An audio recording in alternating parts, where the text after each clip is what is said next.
Today on Locked On Red Wings, Detroit goes shutout for shutout, blanking the Avalanche in Colorado 2-0 to break their 3-game losing skid.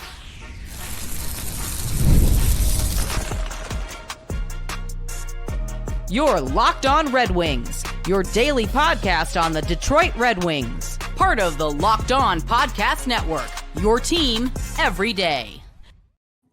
Welcome back to the Locked On Red Wings podcast. We are your hosts, Brian Fisher and Scotty Bentley, part of the Locked On Podcast Network, your team every day. And you can listen to us wherever you get your podcasts, including on YouTube. And if you'd like to listen to our podcast ad-free, subscribe to the Everydayer Club by going to lockedonpodcasts.com/everydayer. Get those episodes ad-free, as well as get access to an exclusive Discord server to speak to Scotty and I. It's getting pretty active these days, Scotty. Lots of people in there now talking to us throughout the games and throughout the day. It's been fun to interact with the fans and see what their thoughts are. I'd like to know what their thoughts are. I was trying to think of a smooth transition there. You can probably tell like the gears were turning. Red Wings win 2-0 in Colorado. A fantastic bounce-back performance after getting blanked by the Avalanche on national television on Saturday. And maybe I wouldn't say it was one of their worst performances of the season. Like their LA Kings, for example, I thought they looked more flat than Saturday, but just were getting dominated by the Avalanche in terms of the forecheck feeling the pressure from the forecheck, creating turnovers or having turnovers created, and then having the Avalanche capitalize on every single one of those mistakes. It was a tough game for Detroit.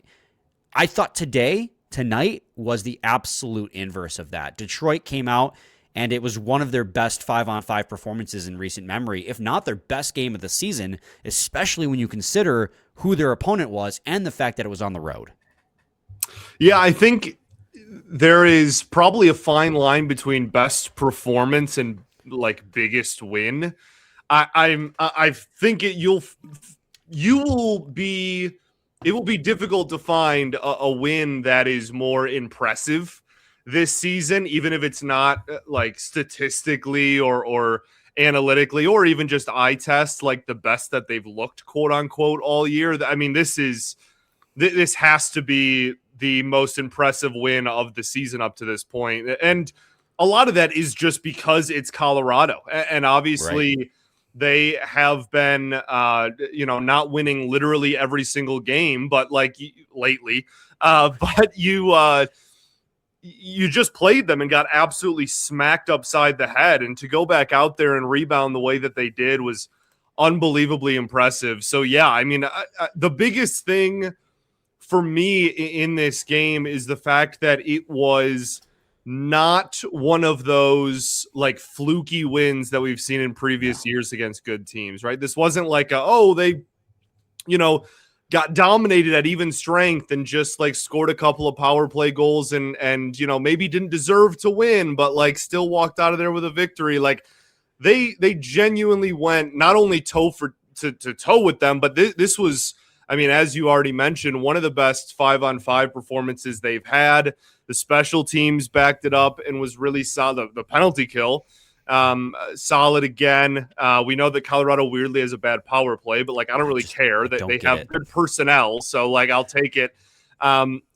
This is just absolutely one of the biggest wins and one of the most impressive wins of the entire season up to this point. And yeah, the fact that it was truly earned and deserved, and they really did like actually look like the better team, was awesome. I mean, that's kind of what I said at the end of yesterday's show, right? I was like, I said it tongue in cheek. It was a joke, but like, look like you belong out there. Well, like they did that and then some, right? Like they took that to an extreme, and not only looked like they belong, they just looked like a better team than, the team with the best record in hockey. What was the other thing you said? Don't do what you just did or something along those Correct. lines? Yeah. They also listened to that advice. They certainly didn't do that. Yeah.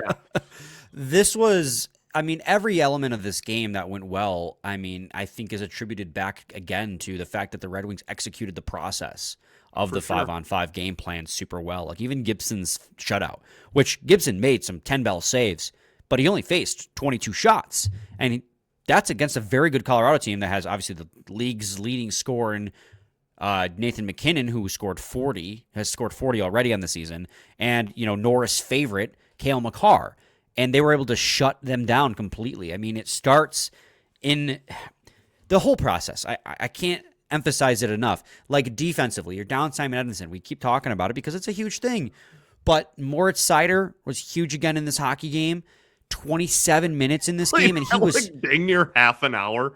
Yeah, 27 minutes. 20 of those minutes came at 5-on-5. 10 of those 5-on-5 minutes came against Nathan McKinnon. He was stapled against Nathan McKinnon all night long, and he was a dog. He looked really good throughout the entire game. One of the few games shutting this year down, where McKinnon had 0 points. Yeah, right. Shutting down one of the league's best players, like top 3 player in the NHL right now, like in the same tier as Connor McDavid. It goes beyond just Moritz Seider, though. I mean, the defense as a whole did a really nice job, and that extends to the forwards as well, not just the defenseman's defense, but the forwards' defense, at really blocking down passing lanes, making sure they didn't lose their guys.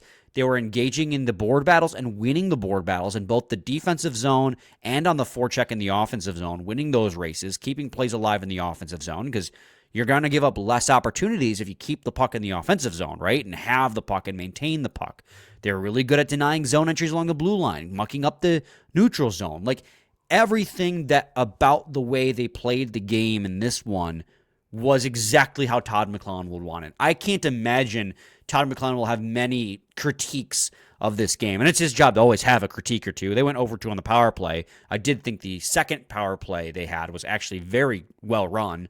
They just didn't score a goal. When was the last time they scored on the power play? It's been a minute. They're now 0 for 10. Or is it 0 more for 12? Than that. It was 0 for 10 yesterday. Yeah, I think it's 0 for 12 now.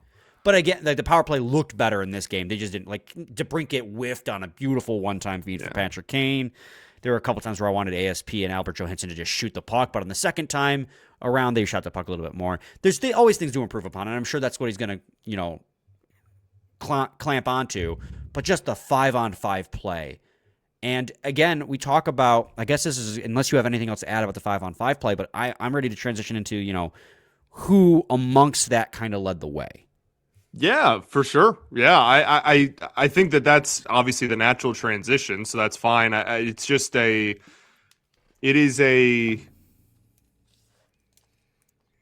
fascinating to me that we are even here. Like, it really is. I have to double take, during games. It was so many years in a row with just terrible even strength play over and over and over again, and for that to do a 180 this year is really a beautiful thing. And yeah, this game was a great example of it. Yeah, and I mean, the first 40 minutes were just, they had 67% expected goal share in the first, 54% in the second. Obviously, Colorado had a much greater expected goal share in the third because they were pushing, but Detroit still played a very good defensive game, not giving up a ton of opportunities. And when John Gibson had to, he made some great saves.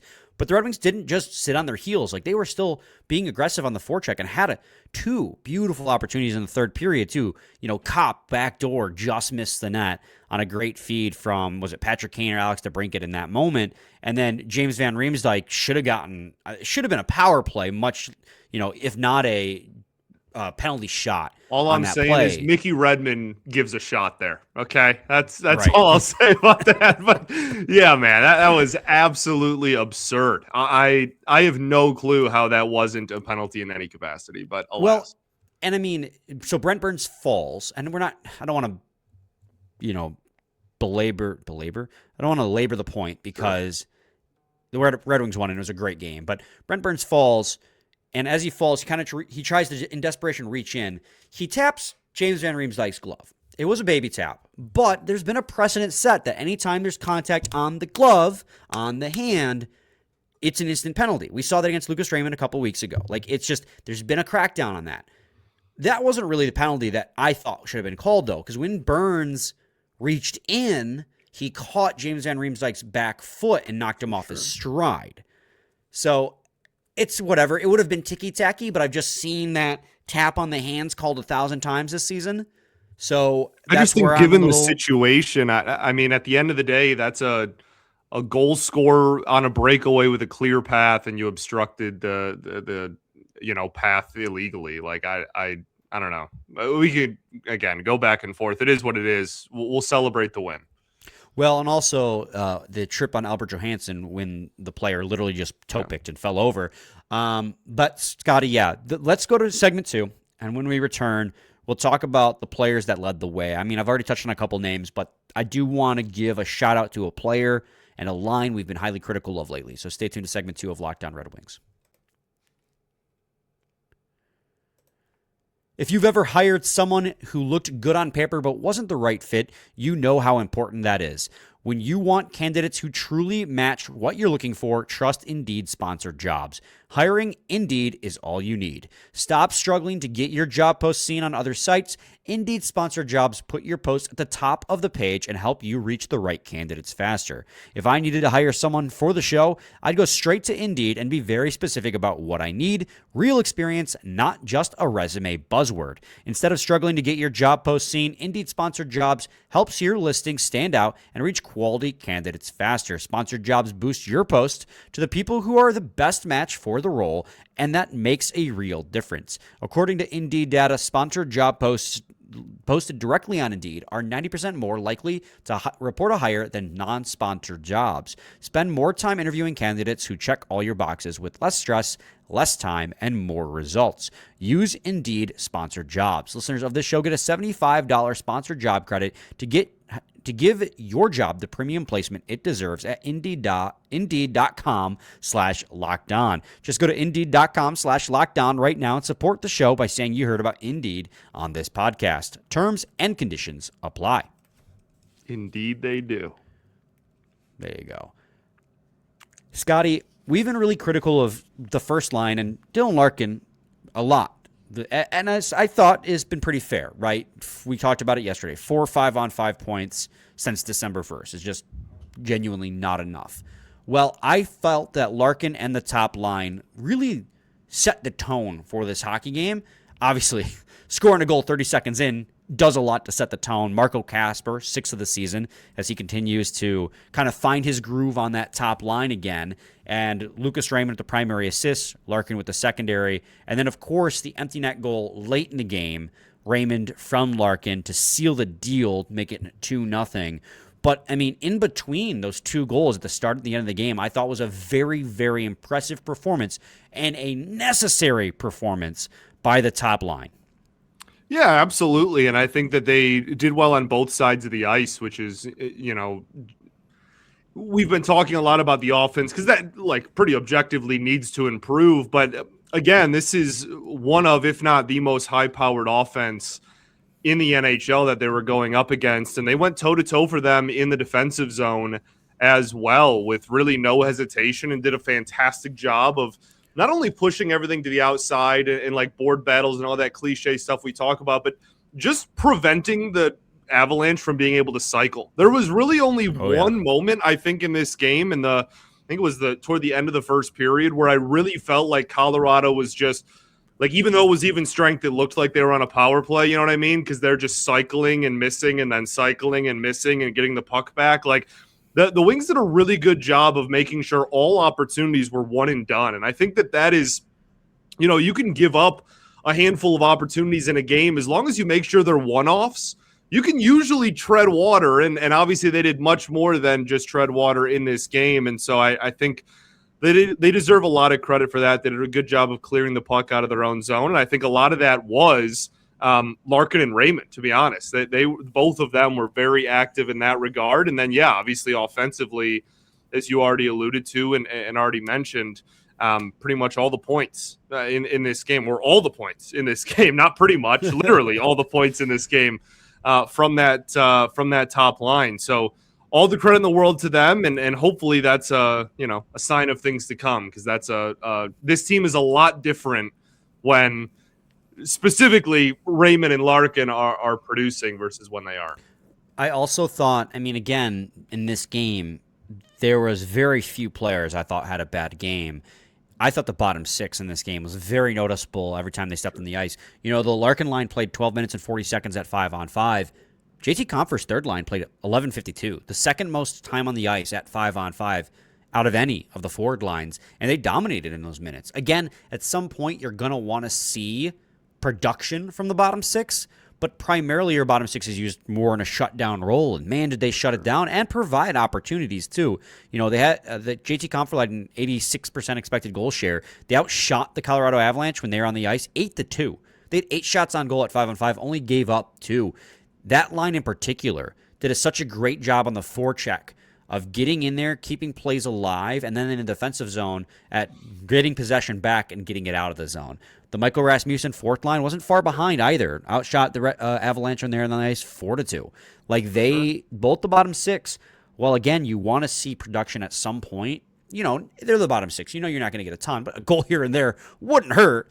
They played really, really well in this game. Again, there's very few players in this team I can come on here and say didn't have a good game, and I probably won't because it's a good vibe. Red Wings beat the Colorado Avalanche. Good vibes, baby.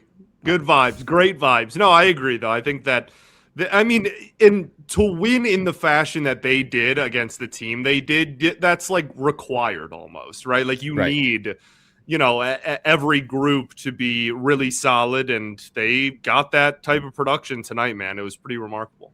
19 shot attempts from JT Compher's line in this game. 19 shot attempts. Yeah, it's wild. That's Compher really good. Beautiful clear there at the end of the game, too.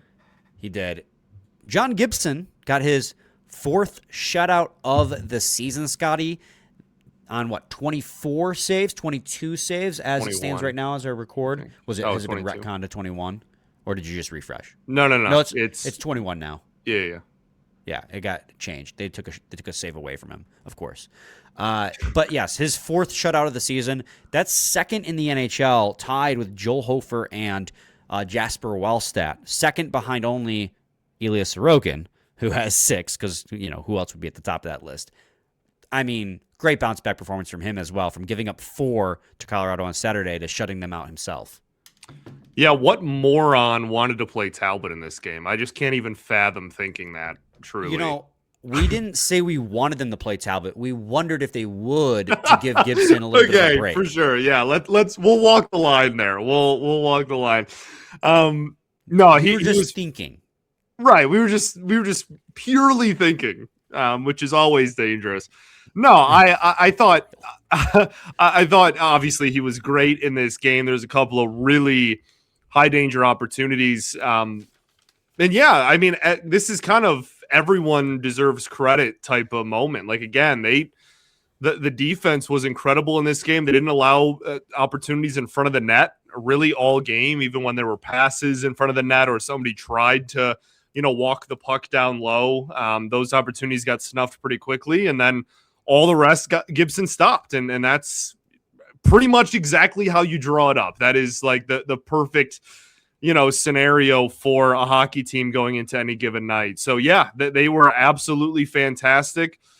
Gibson was absolutely fantastic, and he has like a 940 in road games this year or something. Absolutely just astronomical. Yeah. So that was a great stat by Ken Daniels. I think it was early in the third period. He said that. I don't know if he dug that up or the statisticians did, but either way, incredible work. Coming into the game, he had a .935 save percentage, on the road, the best in the NHL. Obviously, only going to go up with his now retcon to 21 save shutout. I think it was like 942 or 943. They flashed it really quickly after the final buzzer sounded. It was definitely over 940. Just insane run that he is. Which is absurd. You should just play him in every road game. Well, they're playing him in pretty much every game, which is not a back-to-back. Yeah. Like I would not be surprised if it's John Gibson again on Wednesday against the Utah Mammoth. Like that would not shock me. At this point, you might as well. Like that's the last game before the break. Yeah, what are you saving him for? Yeah, it absolutely should be. The only possible argument against it is Talbot, besides the 1 period and the 5-0 loss against the Avalanche, hasn't played in a while. But if you're the Red Wings, yeah, but he's not gonna play for a while then anyway. Right, nobody's playing for the next 3 weeks, so I'm not really sure how much different that. You just got to keep. This is what it's like to have a starting goalie. Your starting goalie plays all the time. Yeah, and.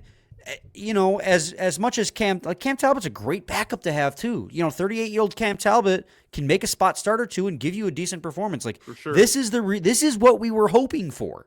Yeah, this is literally what we asked for. Yeah. So at the moment we're very blessed with the goaltending.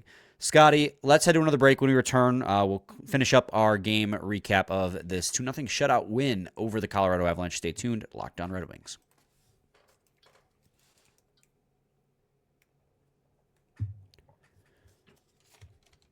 Segment 3, Locked On Red Wings podcast. Scotty, who else do you have as a notable performer in this one, buddy?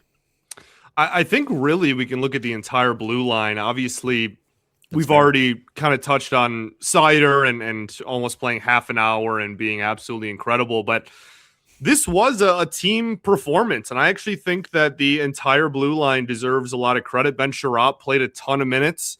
There were certainly some giveth and taketh away moments, but I thought that he was pretty solid, all things considered. And I know that the big talk of the town for the blue line really over the last couple of months, I guess outside of just how good Moritz Seider is ASP and the development and whatnot. And I know you said it before we hit record as well, that this really kind of felt like a step in the right direction for him in terms of how well he looked in this game. Yeah, the thing that I was talking about beforehand is obviously at this point in and ASP had the fewest minutes amongst the defensemen, I believe, at 1420. Sorry, second fewest. Travis Hamonic had the fewest at 1350. They're still, they're doing the normal shelter thing, which they've been doing with him for a month and a half now, maybe more, where they're very careful with his deployments because he, frankly, is just not strong enough at the NHL level yet. It's a little bit too fast, a little bit too strong for him. He needs to take the offseason to kind of hit the squat rack and get a little stronger. But when ASP looks the best is when he is playing within himself, right? He has a specific skill set of strengths, which is his hockey IQ, which is his stick handling, which is his puck movement. An offensive-minded defenseman has those things. He's not going to win battles along the boards. And I feel as if he's been almost timid throughout the season and scared of making mistakes, so he tries to do the prototypical defenseman thing, which is just try to escape valve it up the boards and try to engage in board battles and win those. He's just not there yet. So when he plays within himself and uses his hockey IQ, his stick handling, and his feet to escape pressure instead, he finds himself in more favorable positions. And I thought in the defensive zone in this hockey game, he had quite a few good moments where a forechecker was coming at him and he just did a little shimmy around the guy and escaped pressure. I'm like, there you go. And he was able to skate it up ice and start a breakout. That's ASP and what he needs to be. Obviously, it's a growing curve. He's going to be a great player. He's got a lot of growth to do, but the strengths are there. And when he plays within himself is when he does the best, those flashes. And he got power play unit 2 time on the flank. The first one, I was begging him to shoot more. The second one, he was shooting a little bit more. So things will come together for him, and it's those little moments where you're like, okay, he's playing within himself and he's making things happen that he looks the best. And I thought this was a good game from Axel Sandin-Pellikka, and the numbers back that up. 72% expected goal share when he was on the ice, 61% shot attempt share, 13 shot attempts, 4-8 against when Axel Sandin-Pellikka was on the ice for the Red Wings. Yeah, I think this is a prime example of why I have been anti-sending him down this entire season. Like, this is development. This is what it looks like. You have ups and downs. You struggle, but you have to get acclimated to the NHL level, and that was a solid performance against the league's best, and that is why you leave him in the NHL and continue to give him minutes at the NHL level. Him going back down to GR and doing these things is really not going to help or move his development forward.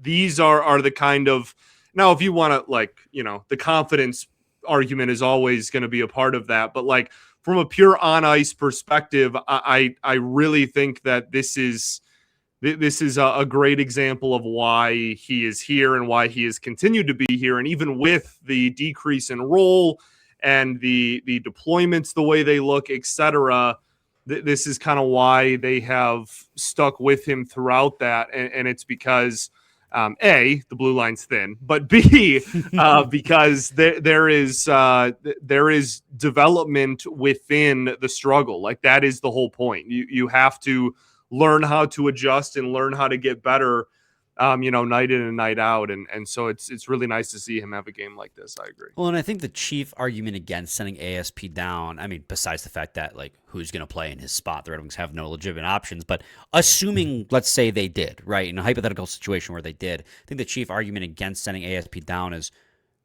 the AHL isn't any less physical. It's actually more physical. For sure. So, like, he's going to have the same struggles at the AHL and the NHL level he would anywhere, because those guys are also strong, also physical. It's more physical because there's a little bit, it's still a very skilled league, but there's less skill because the most skilled guys make the leap. For sure. So it's one of those situations where is he best suited to develop? And I don't have the best answer for that. But right now, Todd McClellan and Steve Yzerman have decided this is the best place for him to develop. And tonight we saw why that decision has been made. Again, partly in part because lack of depth in general, but he showed some flashes by staying within himself and had a solid game. Not quite as solid as Moritz Seider, who again solidifies himself as a serious Norris Trophy candidate. I know we talked about it a little bit in segment 1, but man, oh man, is he just... The way he shut down Nathan McKinnon in this hockey game, I just had me all googly-eyed the entire night. He was so good. It's pretty remarkable, man. It really is every situation at this point, which I think is what makes him so impressive. There's a lot of things that make him really impressive, but it is amazing to me how he is able to look as good as he does in the defensive zone. He has a great transition game. He plays both special teams units. He is a force in the offensive zone. He keeps the puck in the offensive zone. He clears the puck from the defensive zone. Like he genuinely is just like excels at every aspect that you want to see out of, a top pair defenseman. He's pretty unbelievable. How about this, Scotty? John Morosi of the MLB Network. John Paul Morosi. Tweeting out, Moritz Seider showed tonight why he is a legitimate Norris candidate. Yes. I have his notifications on, so I'm aware. Oh, okay. A couple anecdotes as we wrap up this episode. The Red Wings, with the win, do gain a point on Montreal as they blow a late lead against the Minnesota Wild, fall in overtime. So the Red Wings are now second in the division with 57 games played, 72 points. Montreal, game in hand, 70 points behind them. Buffalo, 2 games in hand, 3 points behind Detroit.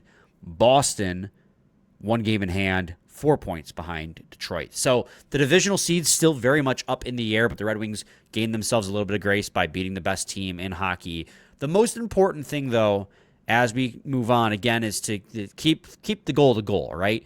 Where are they in relation to the playoff line? And currently, with the win, they are 9 points above the playoff line, as the Washington Capitals are the next best team on the outside looking in with 63, where the Red Wings have 72. Obviously, a divisional seed would be incredibly exceeding the Red Wings' expectations on the season, but they sit 9 points above the playoff line with the win. And another anecdote, Scotty, with this game coming to the conclusion, the Red Wings obviously knock off the 2 toughest games remaining on their schedule. They go from toughest remaining schedule in the league to 6th toughest. Both Tampa, Boston, and Buffalo have tougher remaining schedules to play out the rest of the season now. And Ottawa sits right behind them at 7th, Florida at 9th, and Montreal at 10th. So no one in the Atlantic Division has a easy path moving forward, but Detroit gets the 2 toughest ones on the remaining schedule out of the way by playing Colorado back-to-back. We'll take it. We will. Scotty, do you have any final thoughts on this episode, this game? I love hockey. We ball. Great way for the Red Wings to snap a 3-game losing skid and get back in the win column. We do definitely ball at Ball Arena. I wanted to work that in all game. Oh, man. I'm so happy we worked that in. You're just the worst. I embrace it. For those unaware, I really wanted to work in a Ball Arena reference at some point, and that just came naturally. So, I mean, we say it every episode, so I'm surprised it didn't pop up more sooner. Not more sooner, but, sooner. No, this is a great conversation. You should keep going. Well, I mean, you could contribute. No. Okay. Nope. We'll be back with a new episode tomorrow. We'll have a game preview as well as probably some media rights conversation. We'll finally talk about Artemi Panarin with the Red Wings again. The congested schedule, 30-minute episodes. We really haven't had the time to dedicate to the Artemi Panarin discussion. We'll weigh in on that as well. So stay tuned. Same time, same place. So your team every day.